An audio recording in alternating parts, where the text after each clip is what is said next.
안녕하세요. 저는 올해 69살 분당에서 30년을 살아온 평범한 주부 강은화입니다. 오늘 제 이야기를 꺼내는 이유는 제가 얼마나 어리석었는지, 그리고 그 어리석음이 가장 소중한 사람을 얼마나 아프게 했는지 고백하고 싶어서입니다. 이야기를 시작하기 전에 구독과 좋아요 부탁드립니다. 사연의 연속을 듣고 계시는 분들 어디서 듣고 계신지 댓글 남겨주세요. 늘 건강하시고 행복과 행운이 함께 하시길 바라겠습니다. 저는 평생을 체면을 지키며 살았습니다. 남편은 서울 강남의 유명 로펌에서 시니어 변호사로 일했고, 아들은 분당의 큰 병원에서 내과의사로 일하고 있습니다. 사람들은 늘 우리 집안을 부러워했죠. 그리고 저는 그 시선들을 즐겼습니다. 솔직히 말하면 그게 제 삶의 전부였습니다. 엘리베이터에서 마주치는 이웃, 백화점 문화센터 친구들, 성당 봉사활동에서 만나는 사람들. 그들과의 대화 하나하나가 저에게는 전쟁터였어요.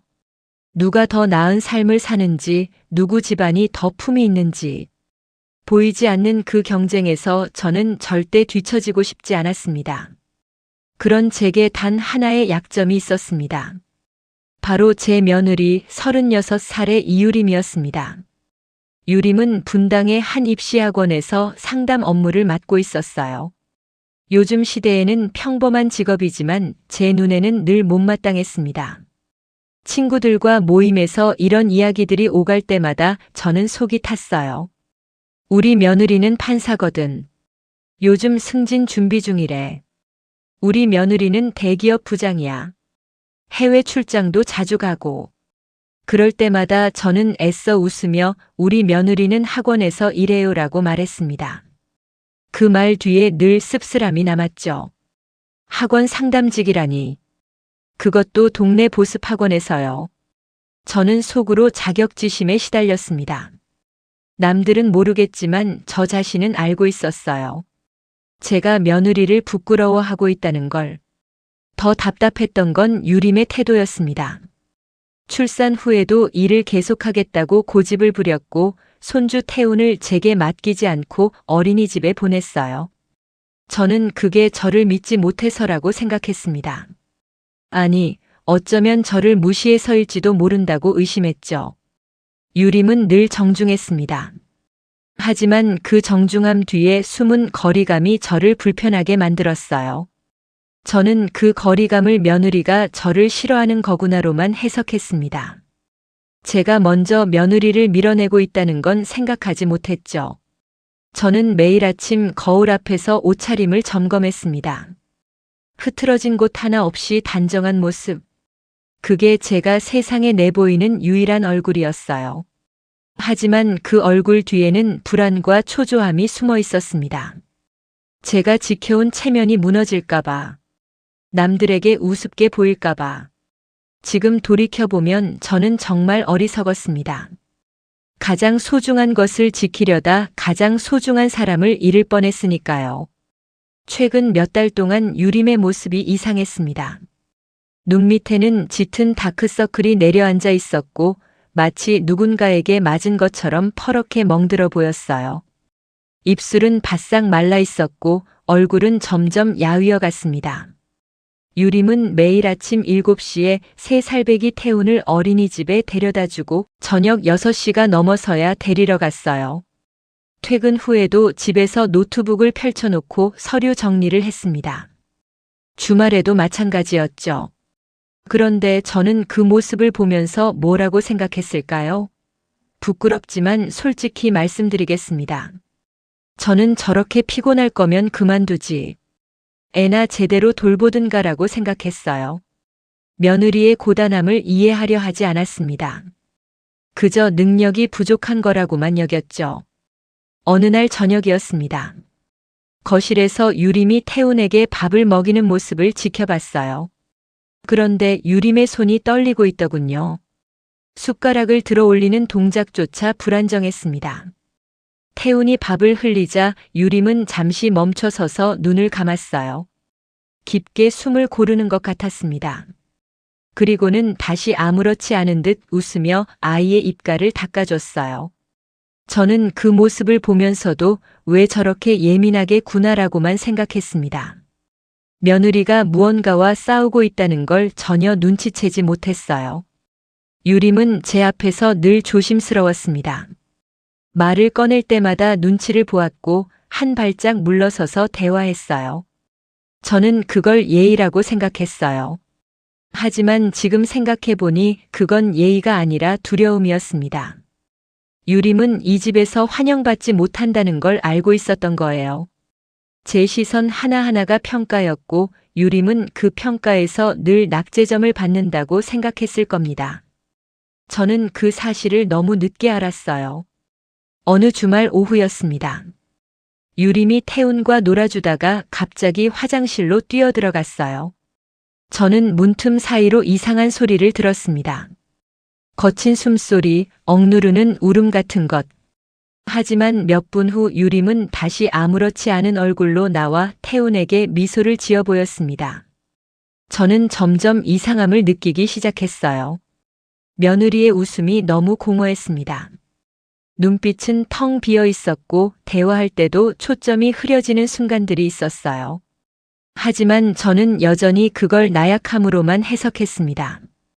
요즘 젊은 사람들은 조금만 힘들어도 쉽게 무너진다고 생각했죠. 그날 밤 유림은 거실 소파에 혼자 앉아 멍하니 창밖을 바라보고 있었어요. 태우는 이미 잠들었고 제 아들 윤재는 당직이었습니다. 저는 방문을 살짝 열고 그 모습을 지켜봤습니다. 며느리의 어깨가 작게 떨리고 있었어요. 말을 걸어야 할까요? 순간 고민했습니다. 하지만 저는 다시 문을 닫았어요. 왜냐고요? 체면 때문이었습니다. 괜히 물었다가 서로 불편해질 것 같았거든요. 지금 생각하면 정말 한심한 이유였습니다. 저는 그때 며느리가 도움을 요청하는 신호를 보내고 있다는 걸 몰랐어요. 아니, 보려고 하지 않았는지도 모릅니다. 그날은 화창한 봄날이었습니다. 저는 문화센터 친구 정미연과 판교 쪽 이탈리안 레스토랑에서 점심을 먹었어요. 평소처럼 자녀 자랑, 손주 이야기가 오갔죠. 미연은 딸이 변리사 시험에 합격했다며 자랑했고 저는 애써 웃으며 축하한다고 말했습니다. 속으로는 또다시 비교가 시작되고 있었어요. 변리사라니. 우리 며느리는 학원 상담직인데. 그런 생각들이 머릿속을 맴돌았습니다. 식사를 마치고 나오는 길이었어요. 미연이 무심코 말했습니다. 그러고 보니 내 며느리 학원이 여기 근처 아니었어? 정자동 쪽? 저는 잠시 멈칫했어요. 아, 맞아. 이 근처인가 봐. 미연이 말했죠. 한번 들러보지 그래. 커피라도 사주고. 거절하려 했지만 이상하게 제 발이 그쪽으로 향했습니다. 며느리 직장을 한 번도 가본 적이 없었거든요. 솔직히 말하면 궁금하다기보다는 확인하고 싶었어요. 정말 형편없는 곳은 아닐까? 남들에게 말하기 부끄러운 수준은 아닐까 하고요. 학원이 있는 건물은 생각보다 낡았습니다. 3층짜리 상가 건물이었고 외벽은 곳곳이 벗겨져 있었어요. 저는 미연과 함께 건물 입구로 다가갔습니다. 그때 로비 쪽 유리문 너머로 익숙한 실루엣이 보였어요. 유림이었습니다. 저는 본능적으로 멈춰 섰어요. 유림은 한 남자 앞에 서 있었는데 그 남자는 나이가 50 중반쯤 되어 보였고 얼굴이 불그락푸르락하며 손을 휘저으며 소리를 지르고 있었습니다. 원장이 분명했어요. 이유림 씨, 이게 몇 번째예요? 학부모들이 뭐라는지 알아요? 그의 목소리는 로비 밖까지 들렸습니다. 유림은 고개를 숙인 채 꼼짝도 하지 못했어요.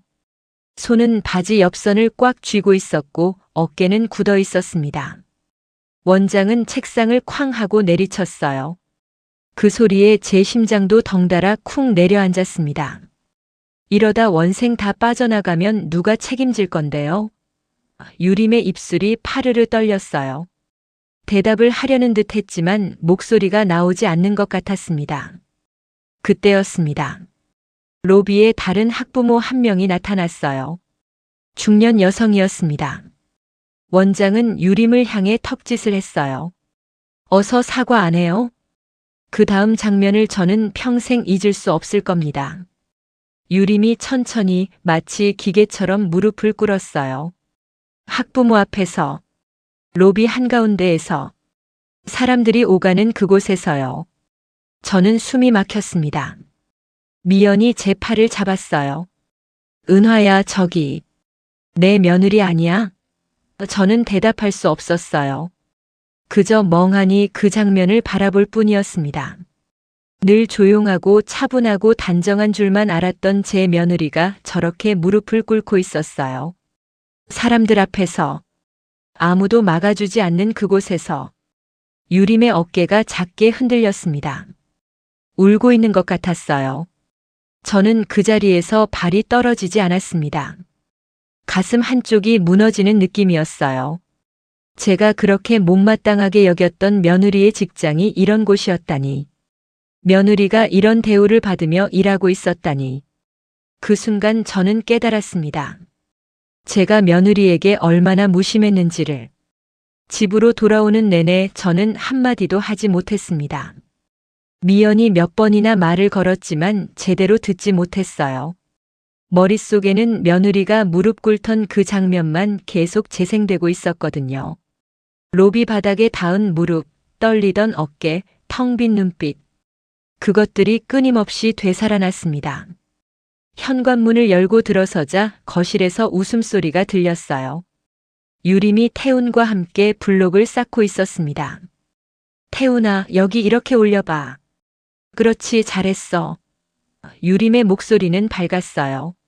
마치 몇 시간 전에 일이 없었던 것처럼요. 저는 현관에 서서 그 모습을 바라봤습니다. 유림이 고개를 돌려 저를 발견했어요. 어머니, 다녀오셨어요? 저녁 준비할게요. 그녀는 환하게 웃으며 일어섰습니다. 하지만 이제 저는 알 수 있었어요. 그 웃음이 진짜가 아니라는 걸. 얼굴은 웃고 있지만 눈빛은 완전히 비어 있었습니다. 입꼬리는 올라가 있지만 눈가의 미세한 떨림은 숨길 수 없었어요. 저는 입을 열려다 다시 닫았습니다. 무슨 말을 해야 할지 몰랐거든요. 오늘 학원에서 너를 봤다고 말할까요? 괜찮니? 라고 물어볼까요? 하지만 그 말들은 목구멍에서 막혀버렸어요. 대신 다른 생각들이 먼저 떠올랐습니다. 괜히 물었다가 제가 불편해지면 어떡하지? 며느리가 저한테 약한 모습을 보이면 저는 뭐라고 말해줘야 하지? 이런 이야기를 꺼내면 우리 관계가 더 어색해지는 거 아닐까? 부끄럽지만 고백합니다. 저는 그때도 체면을 먼저 생각했어요. 항상 그랬듯이요. 저는 짧게 대답했습니다. 응, 다녀왔어. 나는 방에 좀 있을게. 그리고 서둘러 방으로 들어갔어요. 문을 닫는 순간 유림의 얼굴이 잠깐 굳어지는 것을 봤습니다. 아주 짧은 순간이었지만 분명했어요. 며느리는 제가 또다시 자신을 외면했다는 걸 알았을 겁니다. 방 안에서 저는 침대에 앉았어요. 손이 떨렸습니다. 가슴이 답답했어요. 학원 로비에서 본 며느리의 떨리는 어깨가 머릿속에서 지워지지 않았습니다. 원장의 고함 소리, 책상을 내리치던 소리, 무릎을 꿇던 유림의 모습. 그 모든 것들이 저를 짓눌렀어요. 저는 창밖을 바라봤습니다. 탄천 너머로 해가 지고 있었어요. 30년 동안 이곳에서 살면서 저는 무엇을 지켜왔을까요? 체면? 자존심? 남들의 시선? 정작 가장 가까운 사람의 고통은 보지 못했습니다. 거실에서 유림의 목소리가 들렸어요. 태훈아, 밥 먹자. 여전히 밝은 목소리였습니다. 하지만 이제 저는 알고 있었어요. 그 밝음 뒤에 숨겨진 것들을요. 며느리는 이 집에서도 직장에서도 어디에서도 자신을 내려놓을 수 없는 사람이었습니다. 늘 누군가의 평가를 받으며 늘 긴장하며 늘 가면을 쓰고 살아야 했던 거예요. 그리고 그 가면을 쓰게 만든 사람 중 하나가 바로 저였습니다. 저는 눈을 감았어요. 그리고 속으로 중얼거렸습니다. 미안하다고. 하지만 그 말은 방 안에만 머물렀어요. 제 비겁함이 그 말조차 밖으로 나가지 못하게 막았습니다. 그날 이후 며칠이 흘렀습니다. 저는 유림을 대할 때마다 어색했어요. 말을 걸어야 할지 못 본 척 해야 할지 알 수 없었습니다. 유림은 여전히 조용했고 아무 일도 없었다는 듯 일상을 이어갔어요. 하지만 제 눈에는 이제 모든 것이 달리 보였습니다. 그날 밤 저는 화장실에 가려고 복도로 나왔어요. 시계를 보니 새벽 2시였습니다. 집안은 조용했죠. 그런데 제 아들 윤재의 방에서 희미한 불빛이 새어나오고 있었어요. 저는 걸음을 멈췄습니다. 윤재의 낮은 목소리가 들렸어요. 네, 맞습니다. 유림이 아직도 그런가요? 잠시 침묵이 흘렀습니다. 증상이 더 심해진다면 약을 조절해야겠네요. 네, 제가 내일 병원에 진료 예약 넣어 볼게요. 감사합니다, 선생님. 저는 숨을 죽였습니다. 병원? 진료 예약? 며느리가 아픈 건가요? 윤재는 전화를 끊고 깊은 한숨을 쉬었어요. 그 한숨 소리가 제 가슴을 무겁게 짓눌렀습니다. 저는 문을 두드려야 할지 고민했지만 결국 조용히 제 방으로 돌아갔어요. 잠이 오지 않았습니다. 다음 날 아침 저는 윤재를 불렀습니다. 윤재야, 어젯밤에 전화하는 소리 들었다. 윤재는 커피를 마시다가 손을 멈췄어요. 어머니, 그게... 그는 잠시 망설이다가 입을 열었습니다. 유림이 요즘 좀 힘들어해요. 무슨 말이니? 윤재는 천천히 말했어요. 공황 발작이요. 한 달 전쯤 진단받았어요. 갑자기 숨이 안 쉬어지고 심장이 터질 것 같다고 하더라고요. 처음에는 그냥 스트레스인 줄 알았는데 그의 목소리가 잠겼습니다. 저는 충격을 받았어요. 공황 발작이라니. 그렇게 심각한 상태였다니. 왜 나한테는 말을 안 했니? 윤재는 쓴웃음을 지었습니다. 유림이 말하지 말라고 했어요. 자기가 약해 보이는 게 싫대요. 특히 어머니한테는 더 실망시키고 싶지 않다고. 그 말을 듣는 순간 제 가슴이 철렁 내려앉았습니다. 며느리는 저를 두려워하고 있었던 거예요. 약한 모습을 보이면 더 무시당할까봐, 더 못마땅해 할까봐 모든 것을 혼자 삼키고 있었던 겁니다. 윤재는 계속 말했어요.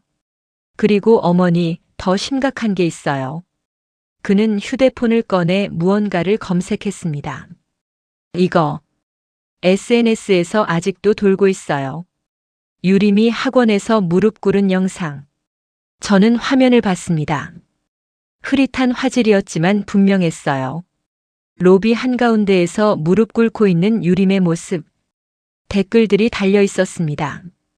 요즘 학원들 진짜 문제 많음, 저 여자 불쌍하다, 갑질 심각하네. 조회수는 35,000회를 넘고 있었어요. 제 손이 떨렸습니다. 며느리가 당한 일이 이미 세상에 퍼져 있었던 거예요. 불특정 다수의 사람들이 며느리의 굴욕적인 순간을 보고 있었던 겁니다. 그리고 며느리는 그것조차 혼자 견디고 있었어요. 아무에게도 말하지 않은 채로요. 저는 휴대폰을 내려놓고 눈을 감았습니다. 머릿속이 복잡했어요. 분노와 죄책감과 안타까움이 뒤섞였습니다. 내가 몰랐구나. 저는 작게 중얼거렸어요. 내가 정말 아무것도 몰랐어. 아니, 어쩌면 알려고 하지 않았던 건지도 모르겠습니다. 다음 날 오후 저는 문화센터에서 친구 만석희를 만났습니다. 석희는 제 오랜 친구였지만 언제나 날카로운 말로 사람들을 불편하게 만드는 재주가 있었어요. 그날도 예외는 아니었습니다. 커피를 마시며 이야기를 나누던 중이었어요. 석희가 휴대폰을 꺼내 들었습니다. 은화야, 너 요즘 SNS 안 봐? 제 가슴이 철렁했어요. 설마. 무슨 영상인데? 석희는 화면을 제 쪽으로 돌렸습니다. 요즘 이게 돌아다니던데. 학원 여직원이 무릎 꿇고 사과하는 영상. 진짜 충격적이더라. 저는 화면을 보지 않으려 했습니다. 이미 어제 윤재에게서 본 그 영상이었으니까요. 하지만 석희는 계속 말을 이었어요. 그런데 말이야, 이 여자 얼굴이 좀 익숙하더라고. 혹시 내 며느리 아니야? 순간 제 심장이 멈춘 듯 했습니다. 석희는 화면을 확대하며 말했어요. 이거 봐, 얼굴이 비슷한데? 내 며느리 학원에서 일한다고 했잖아. 저는 입술을 깨물었습니다. 대답할 수가 없었어요. 석희는 이미 확신한 듯 고개를 끄덕이며 말을 이었습니다. 맞네, 맞아. 이거 내 며느리야. 어머, 은화야, 이거 좀 심각한 거 아니야? 그녀의 목소리에는 동정보다는 흥미가 담겨 있었어요. 마치 재미있는 가십을 발견한 사람처럼요. 그 정도면 집에서도 뭔가 문제가 있는 거 아닐까? 아무리 직장이 힘들어도 저렇게까지 당하는 건. 석희는 잠시 말을 멈췄다가 덧붙였습니다. 며느리 관리 좀 잘해야 되는 거 아니야, 은화야? 저런 영상이 돌면 너희 집안 체면에도 안 좋잖아. 그 순간 제 안에서 뭔가가 뚝 하고 끊어졌습니다. 며느리 관리라니. 집안 체면이라니. 석희의 말은 비아냥에 가까웠어요. 마치 유림이 문제를 일으킨 것처럼 제가 제대로 통제하지 못한 것처럼 말하고 있었습니다. 저는 천천히 커피잔을 내려놓았어요. 손이 떨렸지만 목소리는 놀라울 만큼 차갑게 나왔습니다. 석희야, 넌 내 집안일이나 신경 써. 내 며느리는 내가 알아서 할게. 석희는 눈을 크게 떴어요. 어머, 왜 그래? 나 걱정해서 하는 말인데. 저는 자리에서 일어났습니다. 걱정은 됐어. 난 먼저 갈게. 가방을 집어들고 문화센터를 나섰어요. 밖으로 나온 저는 주차장에서 차에 앉아 핸들을 움켜잡았습니다. 온몸이 떨렸어요. 평생을 다른 사람들의 평가를 신경 쓰며 살았던 제가요. 친구들의 말 한마디에 웃고 비교당하고 체면을 지키려 애썼던 제가 말이에요. 하지만 이번만큼은 달랐습니다. 이번만큼은 참을 수 없었어요. 며느리는 피해자였습니다. 아무 잘못도 없었어요. 그런데 세상은 며느리를 구경거리로 만들고 친구는 그것을 집안 관리 문제로 치부했습니다. 저는 깊게 숨을 들이켰어요. 그리고 결심했습니다. 이젠 제가 나서야겠다고. 더 이상 외면하지 않겠다고. 평생 지켜온 체면보다 중요한 게 있다는 걸 이제야 깨달았다고요. 바로 사람이었습니다. 제 곁에 있는 고통받고 있는 지켜줘야 할 사람 말이에요. 저는 주차장에서 한참을 앉아 있었습니다. 떨리는 손을 진정시키고 생각을 정리했어요. 그리고 결심했습니다. 더 이상 가만히 있지 않겠다고. 며느리를 지켜야겠다고요. 저는 시동을 걸고 곧장 유림의 학원으로 향했습니다. 낡은 3층 건물 앞에 차를 세우고 깊게 숨을 들이쉬었어요. 엘리베이터를 타고 2층으로 올라갔습니다. 학원 입구에 유리문을 열자 상담실에 원장이 앉아 있었어요. 원장은 저를 보고 어리둥절한 표정을 지었습니다. 누구시죠? 저는 또박또박 말했어요. 제 며느리가 여기서 일합니다. 이유림. 아시죠? 원장의 얼굴이 굳었습니다. 아, 그러시군요. 무슨 일로? 저는 한 걸음 앞으로 다가갔어요. 목소리는 차갑고 단호했습니다. 제 며느리는 당신들의 욕바지가 아닙니다. 사람 앞에서 무릎 꿇려놓고 그게 교육이라고 생각하십니까? 원장은 당황하며 변명을 늘어놓았어요. 아니, 그게 오해가 있으신 것 같은데요. 저는 그의 말을 잘랐습니다. 오해가 아닙니다. 제가 직접 봤어요. 그리고 영상도 봤고요. SNS에 퍼진 거 아시죠? 원장의 얼굴이 창백해졌어요. 그건. 저는 계속 말을 이었습니다. 제 남편은 법무법인 대표 변호사입니다. 이 일을 법적으로 다룰 수도 있어요. 직장 내 괴롭힘, 인격 모독, 명예훼손. 얼마든지 소송 사유가 됩니다. 원장은 식은땀을 흘렸어요. 잠깐만요, 이야기를 좀. 저는 단호하게 말했습니다. 먼저 제대로 된 사과를 하세요. 제 며느리에게요. 그리고 이런 일이 다시는 없도록 하세요. 안 그러면 저도 가만히 있지 않겠습니다. 원장은 한동안 말을 잇지 못했어요. 그리고 결국 고개를 숙였습니다. 죄송합니다. 제가 너무 심했습니다. 저는 그를 차갑게 내려다봤어요. 사과는 저한테 하는 게 아니에요. 유림이한테 하셔야죠. 그때 원장은 무언가 생각한 듯 조심스럽게 말을 꺼냈습니다. 사실 저희 학원 운영에 문제가 좀 있긴 합니다.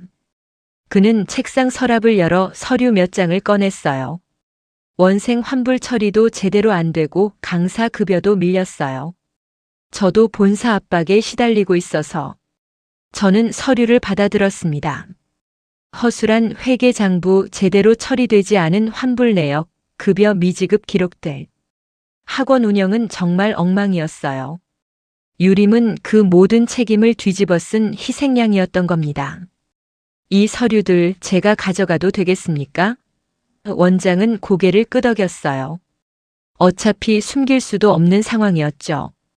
저는 서류를 가방에 넣고 학원을 나섰습니다. 차에 돌아온 저는 곧바로 교육청 홈페이지에 접속했어요. 신고 게시판에 상황을 상세히 적고 사진으로 찍어둔 서류들을 첨부했습니다. 직원 갑질, 부당한 대우, 부실한 학원 운영. 모든 것을 낱낱이 고발했어요. 며칠 후 교육청 감사가 시작되었습니다. 원장은 직무정지 처분을 받았고 학원은 폐업 위기에 몰렸어요. 저는 유림에게 이 사실을 말하지 않았습니다. 며느리가 알면 또 죄책감을 느낄 것 같았거든요. 평생 체면만 지키며 살았던 제가 처음으로 옳은 일을 한 것 같았습니다. 학원 감사 소식이 알려진 지 일주일이 지났습니다. 유림은 자동으로 휴직 처리가 되었고 집에서 태훈과 시간을 보내고 있었어요. 처음 며칠은 불안해하던 유림이었지만 점차 얼굴에 생기가 돌아오기 시작했습니다. 그날 저녁 윤재는 당직이었고 태훈은 일찍 잠들었어요. 거실에는 저와 유림 둘만 남아 있었습니다. 저는 따뜻한 차를 2잔 준비해 유림 앞에 놓았어요. 유림아, 앉아. 유림은 어색하게 소파에 앉았습니다. 저는 한참을 망설이다 입을 열었어요. 너 학원에서 힘들었구나. 유림은 고개를 들어 저를 바라봤습니다. 눈빛이 흔들렸어요. 어머니가 어떻게 해? 저는 조용히 말했습니다. 내가 봤어. 그날 학원에서. 유림의 얼굴이 새하얗게 질렸어요. 어머니. 목소리가 떨렸습니다. 저는 계속 말을 이었어요. 왜 이제야 말했니? 왜 혼자 그렇게 힘들게 견뎠니? 유림은 입술을 깨물었습니다. 눈가에 눈물이 맺혔어요. 어머니가 부끄러워하실까봐요. 제가 약하다고 생각하실까봐. 이 집안에 누가 될까봐. 목이 메어 더 이상 말을 잇지 못했습니다. 저는 가슴이 무너지는 것 같았어요. 며느리는 저 때문에 모든 것을 혼자 삼키고 있었던 겁니다. 제 차가운 시선, 끊임없는 평가, 체면에 대한 집착. 그 모든 것이 유림을 짓눌러왔던 거예요. 미안하다. 저는 처음으로 며느리의 손을 잡았습니다. 유림의 손은 차갑고 작았어요. 내가 너를 몰랐다. 내가 너한테 너무 가혹했어. 내가 얼마나 힘들었는지, 얼마나 외로웠는지. 한 번도 생각해 본 적이 없었어. 유림은 결국 울음을 터뜨렸습니다. 참았던 모든 감정이 한꺼번에 쏟아져 나왔어요. 저는 정말 열심히 했어요. 최선을 다했어요. 그런데 학원에서도 집에서도 어디에서도 편할 수가 없었어요. 유림은 흐느끼며 말했습니다. 저는 유림을 꼭 안아주었어요. 며느리의 떨리는 어깨를 느끼며 제 잘못을 온전히 받아들였습니다. 이제 괜찮아. 넌 이 집의 소중한 가족이야. 내가 지켜줄게. 한참을 울던 유림이 고개를 들었어요. 어머니, 학원 감사건 혹시 어머니가 하신 거예요? 저는 잠시 망설이다 고개를 끄덕였습니다. 너를 그렇게 만든 사람들을 그냥 둘 수 없었어. 유림은 놀란 표정으로 저를 바라봤어요. 쟤 때문에 그렇게까지. 저는 유림의 손을 더 꽉 잡았습니다. 이건 내 잘못이 아니야. 잘못은 저 사람들이 한 거고 나는 당연한 일을 한 것뿐이야. 그날 밤 저희는 오랫동안 이야기를 나눴습니다. 유림은 처음으로 자신의 공황 발작에 대해, 직장에서의 고통에 대해, 숨겨왔던 두려움에 대해 솔직하게 털어놓았어요. 저는 그저 들어주고 손을 잡아주고 괜찮다고 말해주었습니다. 거실 창밖으로 밤하늘의 별들이 보였어요. 오랜 시간 서로에게 씌워졌던 가면들이 조금씩 벗겨지고 있었습니다. 체면과 자존심 뒤에 숨겨졌던 진짜 가족의 모습이 드러나기 시작했어요. 저는 속으로 다짐했습니다. 이 아이를 지키는 사람이 이제 제가 되어야 한다고. 그리고 유림도 알았을 거예요. 이제 혼자가 아니라는 것을요. 이 이야기를 여러분께 들려드린 이유는 누군가에게 도움이 되었으면 해서입니다. 체면보다 중요한 건 사람입니다. 곁에 있는 사람의 고통을 외면하지 마세요. 저처럼 너무 늦기 전에요.